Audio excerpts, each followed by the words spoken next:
ખૂબ જ સરસ છે મૂવી. ખાસ તો અત્યારનો જે વર્તમાન પ્રવાહ છે કે ઇંગ્લિશ મીડિયમમાં બાળકોને ભણાવવા અને એમને ગુજરાતી અને ઇંગ્લિશમાં કન્ફ્યુઝ કરવા રોજબરોજની ઘરની વાતચીતોમાં, અને આપણે જે ગુજરાતી આપણું ખાવાનું ને બધું ભૂલી જઈએ છીએ અને પીઝા પાસ્તા માટે છોકરાઓ જે જીદ કરે છે એમના માટે ખૂબ જ સરસ છે. એક એડવાઇસ પણ મળશે છોકરાઓને. ખૂબ જ સરસ. કોઈ હિન્દી મૂવી આજ સુધી મેં આટલું સરસ નથી જોયું કે જેટલું માનું મહત્ત્વ સમજાઈ શકે, અને જે છોકરાઓએ એમને અર્પણ કરવું જોઈએ એ સાચે જ આ જોવું જોઈએ. માં એટલે માં એ બહુ જ સાચી વસ્તુ છે, અને આ છોકરાઓ ક્યારેય નહીં સમજે જ્યાં સુધી એમના જીવનમાં માં આ વસ્તુ નહીં કરે. સુપર, બહુ જ સરસ. બહુ જ ફાઇન મૂવી જોવા જો દરેક ગુજરાતી સ્ટુડન્ટે, છોકરાઓએ, મમ્મીઓએ, પપ્પાએ બધા ફૂલ ફેમિલી જોવા જેવું છે. એકચ્યુઅલી આ મૂવીમાં રિયલી કંઈક શીખ મળે. આપણે દર વખતે ઈચ્છીએ કે મમ્મી કંઈ બદલાય આપણા માટે. મમ્મી દર વખતે જે નાસ્તો મોકલે એનાથી કંઈ ડિફરન્ટ મોકલે. So this is really an movie to understand. આપણે બદલવું જોઈએ, મમ્મી પપ્પાને ના બદલવા જોઈએ. મને તો ખીચડી ભાવે છે, પીઝા બર્ગર્સ બી ભાવે છે, પણ મમ્મીના હાથની ખીચડી ઇઝ બેસ્ટ. બહુ સારું, મને એના જે થોટ્સ હતા એ બહુ જ ગમ્યા, બહુ જ સારા હતા અને બધાને જોવા જેવું છે મૂવી. તો આ સબ્જેક્ટ એવો છે કે જે દરેકની લાઈફમાં છે. દરેકની ફેમિલી હોય છે, દરેકના સેમ ફેમિલી સાથેના પ્રોબ્લેમ્સ હોય છે, પણ આ એક શું કહેવાય દરેકના જીવનના એક ભાગને પડદા પર ઉતાર્યું છે એમ કહેવાય.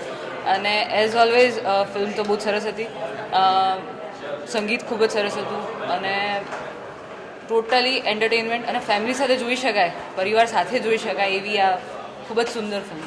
ગુજરાતીપણું બધામાં છે જ, પણ આ પિક્ચરની અંદર આપણે ક્યાંક જે કોઈક આમ થોડું સાઇડ થયું હશે ને તો એને ખેંચીને પાછા લાવવાવાળી વાત છે. મને આ બહુ રેલેવન્ટ પિક્ચર લાગી. ગુજરાતી ફિલ્મ છે, અને ગુજરાતી ફિલ્મ આટલી સરસ હોય, આઈ એમ વેરી સોરી, બહુ ઓછી મેં જોઈ છે, પણ બહુ જ વેરી વેલ મેડ, બહુ સરસ બનાવેલી છે.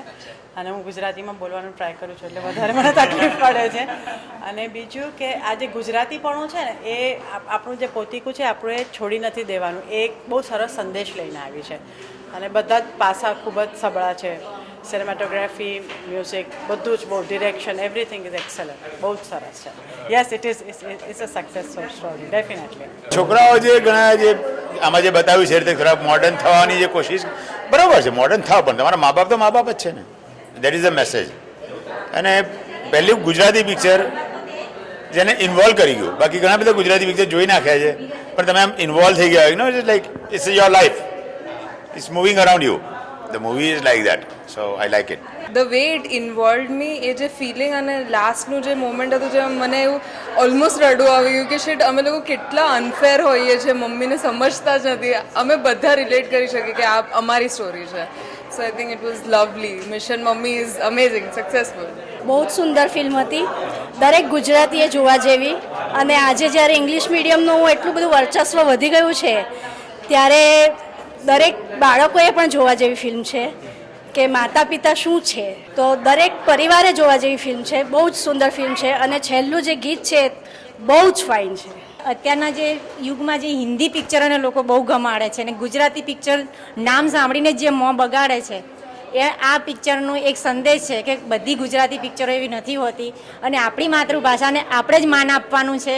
અને ભલે ઇંગ્લિશ જરૂરી છે એ વાત બી બરાબર છે, પણ આ પિક્ચરમાં એ ગુજરાતની જે એ સંદેશ છે એ આમ સ્પેશિયલી નહીં પણ ગૂંથાઈને એટલો સરસ રીતે વ્યક્ત કર્યો છે કે દરેક ગુજરાતીને ગૌરવ થાય. મને ખૂબ પિક્ચર ગમી છે, અને હું મારા જેટલા બી રિલેટિવ્સ છે, જેટલા બી ઓળખાણવાળા છે, બધાને કહીશ મિશન મમ્મી ચોક્કસ જુઓ, તમને ગમશે. મને ગમી છે, તમને ચોક્કસ ગમશે. એકચ્યુઅલી મિશન મમ્મી છે ને એ ફિલ્મ કરતાં પણ એક એવો અનુભવ છે કે જે આપણા કુટુંબ માટે, આ ગુજરાતી કુટુંબ માટે, વિશ્વમાં કોઈ પણ ખૂણે રહેતું ગુજરાતી કુટુંબ, આ ફિલ્મ છે ને, આ ફિલ્મને તમે માત્ર ફિલ્મની જેમ નહીં જોવાય, આ યજ્ઞની જેમ જોવી પડશે. આ મિશન છે એકચ્યુઅલી, અને મા અને માતૃભાષાની સાથેને, એટલે તમે ઘણી વખતે આખી ફિલ્મ દરમિયાન મેં એવું થયું કે 5 કે 7 મિનિટ પછી હું કોઈક એક કુટુંબની અંદર જ રહેતો હોઉં, એ લોકોનો જ હું એક ભાગ હોઉં, એવું એક ઓડિયન્સ તરીકે મને ફીલ થાય. દેટ મીન્સ કે આશિષ કક્કડ અને એના બધા જ કલાકારો અને એ બધા લોકોએ ખૂબ મહેનત કરી. રડવું આવે છે, હસવું આવે છે, એક બહુ જ સુંદર મજાની ફિલિંગ આવે છે આ ફિલ્મ જોયા પછી, અને ગૌરવ થાય છે કે ગુજરાતી સિનેમામાં આ પ્રકારની ફિલ્મ્સ બને છે. અને બનવી જોઈએ. I think this film should run અને each and every Gujarati audience should watch it. આ એટલા માટે હું અંગ્રેજીમાં બોલ્યો કે તમે ફિલ્મ જોયા પછી એમ તમે કહેશો કે હવે હું ગુજરાતી પિક્ચરો પણ જોઈશ, એટલું ગૌરવ આવશે.